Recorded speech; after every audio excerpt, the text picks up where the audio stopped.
എല്ലാവർക്കും രാഷ്ട്രവാർത്തയിലേക്ക് ഹാർദമായ സ്വാഗതം. ഞാൻ സുഭാഷ് കൃഷ്ണൻ, കൊച്ചിയിൽ നിന്ന് നിങ്ങൾക്ക് ഒരു പുതിയ വാർത്ത അധിഷ്ഠിത ചാനൽ പരിചയപ്പെടുത്തുകയാണ്. വാർത്തകൾ സമൂഹത്തെ സ്വാധീനിച്ചുകൊണ്ടിരിക്കുന്നു. അതുകൊണ്ട് വാർത്തകളിലേക്ക് കടക്കുന്നതിന് മുമ്പ് വാർത്തകളെ എങ്ങനെ നമ്മൾ സമീപിക്കണം എന്നുള്ളതാണ് നിങ്ങളുടെ മുമ്പിൽ ഇന്ന് അവതരിപ്പിക്കാൻ പോകുന്നത്. ഇന്നത്തെ വാർത്തകൾ നാളെ ചരിത്രമാണ്. പക്ഷേ എല്ലാ വാർത്തകളും ചരിത്രമല്ല. PSLV വിക്ഷേപിച്ചത് ഒരു കാലത്ത് വാർത്തയായിരുന്നു, ഇന്നതൊരു ചരിത്രമാണ്. ചന്ദ്രയാൻ വിക്ഷേപിച്ചതും വാർത്തയാണ്, ചരിത്രമാണ്. പക്ഷേ ഇന്ന് നമ്മൾ ജീവിക്കുന്ന കാലഘട്ടത്തിൽ വായിക്കുന്നതും കേൾക്കുന്നതും എല്ലാം ചരിത്രമാകണമെന്നില്ല. എമ്പുരാൻ വിവാദം വാർത്ത മാത്രമാണ്, അത് ചരിത്രമല്ല. പക്ഷേ വഖഫ് ബോർഡ് വിവാദം വാർത്തയാണ്, നാളെ അത് ചരിത്രമാകണം. അങ്ങനെ ചരിത്രമേത് വാർത്ത ഏത് എന്ന് തിരിച്ചറിയാനുള്ള വകതിരിവ് ഉള്ളവനാണ് യഥാർത്ഥ വായനക്കാരൻ. അങ്ങനെയുള്ള വായനക്കാരെ കൊണ്ടാണ് സമൂഹത്തിന് നാളെ ഗുണമുണ്ടാവുകയുള്ളൂ. അപ്പോൾ ചരിത്രമാകുന്നത് എന്താണ്? മനുഷ്യന് ഗുണമുള്ളത്, അല്ലെങ്കിൽ മനുഷ്യനെ ബാധിക്കുന്നത്, മനുഷ്യൻ്റെ സാമൂഹിക ജീവിതത്തിന് ബാധിക്കുന്ന എല്ലാത്തിനെയും ചരിത്രമായിട്ട് മാറുന്നുണ്ട്. അതുകൊണ്ട് ആദ്യം വാർത്തകളും സമൂഹവും എങ്ങനെ ബന്ധപ്പെടുന്നു, അതിൻ്റെ ഘട്ടങ്ങളെക്കുറിച്ചാണ് നിങ്ങളുടെ മുമ്പിൽ അവതരിപ്പിക്കാൻ പോകുന്നത്. പാഠം 1. ഒരു വാർത്ത ഉണ്ടാകുന്നു. വാർത്ത ഉണ്ടാകുന്നതാണോ, ഉണ്ടാക്കുന്നതാണോ, സംഭവിക്കുന്നതാണോ, സംഭവിപ്പിക്കുന്നതാണോ? അതാണ് ആദ്യം നമ്മൾ തിരിച്ചറിയേണ്ടത്. അതുകൊണ്ട് ഘട്ടം 1 വാർത്തകളുടെ പ്രഭാവം എങ്ങനെ സംഭവിക്കും എന്നുള്ളതാണ്. ഘട്ടം 2 അത് മൂന്നാമത് ഉള്ള ആളുകൾ അറിയുന്നു. കാരണം കേട്ടറിഞ്ഞായിരിക്കും, പറഞ്ഞറിഞ്ഞായിരിക്കും മൂന്നാമതൊരാൾ അറിയുന്നത്. ഒരു സംഭവം റിപ്പോർട്ട് ചെയ്യുന്നതോടുകൂടിയാണ് അത് വാർത്തയായി തുടങ്ങുന്നത്. അങ്ങനെ മൂന്നാം ഘട്ടം കേട്ടവർ, അറിഞ്ഞവർ അവിടെ എത്തുന്നു. നിലവിൽ ഉണ്ടായിരുന്ന ആളുകളോട് അന്വേഷിക്കുന്നു, എന്താണെന്ന് കണ്ടും കേട്ടും വിശകലനം ചെയ്തും അറിയുന്നു. 4 കണ്ടതും കേട്ടതും അറിഞ്ഞതും വെച്ച് ഈ റിപ്പോർട്ട് ചെയ്ത ആളുകൾ എന്തായിരിക്കും സംഭവിച്ച് എന്ന് ഒരു നിഗമനത്തിലെത്തുന്നു. ആ നിഗമനം എങ്ങനെ വേണം വെളിയിലേക്ക് വിടേണ്ടത് എന്ന് ചിന്തിക്കാൻ വിടുന്നയാൾക്ക് പരിപൂർണ അധികാരമുണ്ട്, അവകാശമുണ്ട്. അവരെങ്ങനെയാണ് അതിനെ കണ്ടത്, ആ നിഗമനം എന്തായിരുന്നു, അത് അവരുടെ ലക്ഷ്യം, ഉദ്ദേശം എല്ലാം അതിൻ്റെ പിന്നിലുണ്ടാകും. അതെല്ലാം ചേർത്തിട്ടാണ് ഇത് എങ്ങനെയാണ് മറ്റുള്ളവരുടെ മുമ്പിൽ അവതരിപ്പിക്കേണ്ടതെന്ന് തീരുമാനിക്കുന്നത്. ഈ 4 സ്റ്റെപ്പ് കഴിഞ്ഞപ്പോൾ നമ്മൾ കേട്ട, അറിഞ്ഞ പല വാർത്തകളും പിന്നീട് അതിൻ്റെ നിജസ്ഥിതി അറിയുമ്പോൾ ഉണ്ടായിരുന്ന നമ്മളുടെ മനോഭാവങ്ങൾ, തിരിച്ചറിവുകൾ എല്ലാം നമുക്ക് ഓർമ്മയിൽ വരുന്നുണ്ടാകും. ചിലത് കള്ളക്കഥകളായിരിക്കാം, ചിലത് ആസൂത്രിതമായി ഉണ്ടാക്കിയ വാർത്തകളായിരിക്കാം. ചില വാർത്തകൾ അറിയാതെ പോയതിൻ്റെ, വൈകി അറിഞ്ഞതിൻ്റെ എല്ലാം അനുഭവങ്ങൾ ഇപ്പോൾ നിങ്ങളുടെ മനസ്സിലൂടെ കടന്നു വരുന്നുണ്ട്. അത് തുറന്നു പറയാൻ പറ്റാത്ത കാര്യങ്ങളും ഉണ്ടാകാം. രാഷ്ട്രവാർത്തയെ സംബന്ധിച്ച് എക്സ്ക്ലൂസീവ് വാർത്തകൾ ഉണ്ടാകില്ല. നിങ്ങൾ കണ്ടതും കേട്ടതും അറിഞ്ഞതും മറന്നതും ഒരു പുനർചിന്തനം, അതാണ് രാഷ്ട്രവാർത്തയുടെ ഉദ്ദേശം. ഇനി 5ാമത്തെ ഘട്ടത്തിലേക്ക് വരാം. ഇതിനെ ജനങ്ങളിലേക്ക് വിടുന്നു. എങ്ങനെയൊക്കെ വിടാം? എഴുത്ത് രൂപത്തിൽ വിടാം, ഓഡിയോ രൂപത്തിൽ വിടാം, വിഷ്വൽ രൂപത്തിൽ വിടാം. Dissemination system. ജേർണലിസവും മറ്റുള്ള കോഴ്സുകളെല്ലാം പഠിച്ചവരെ സംബന്ധിച്ച് അത് ഈസിയാണ്. ഇന്നത്തെ നവമാധ്യമങ്ങൾ എന്ന പുതിയ രൂപത്തിലും വരുന്നുണ്ട്. അതിനായി പുതിയ പുതിയ കോഴ്സുകളെല്ലാം ഇന്ന് നമുക്ക് അവൈലബിളാണ്.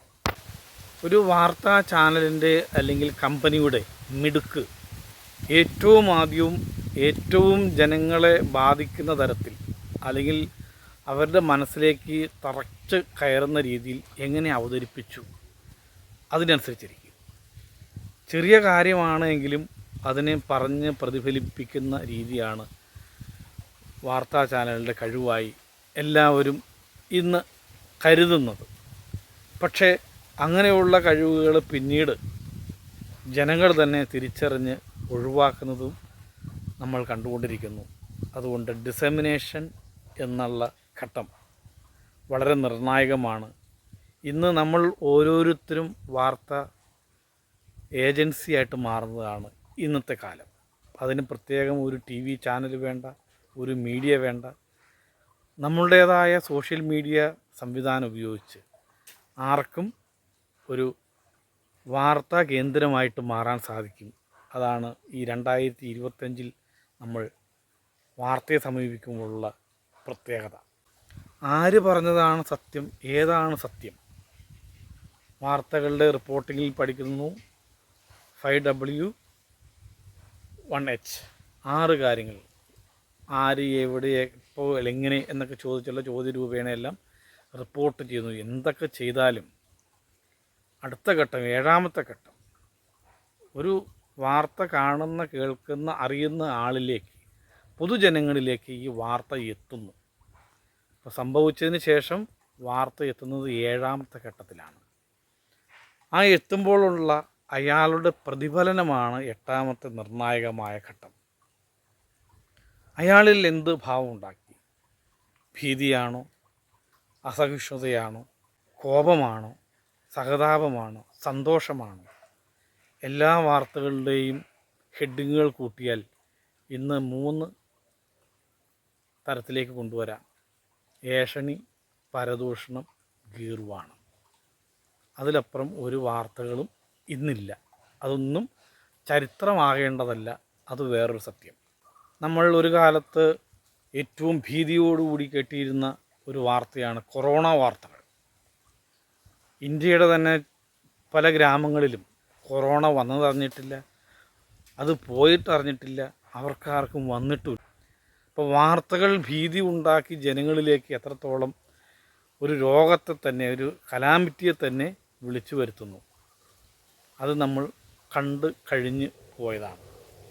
8ാമത്തെ സ്റ്റെപ്പ് ജനങ്ങളുടെ ചർച്ച, സമൂഹത്തിൻ്റെ പ്രതിഫലനങ്ങൾ.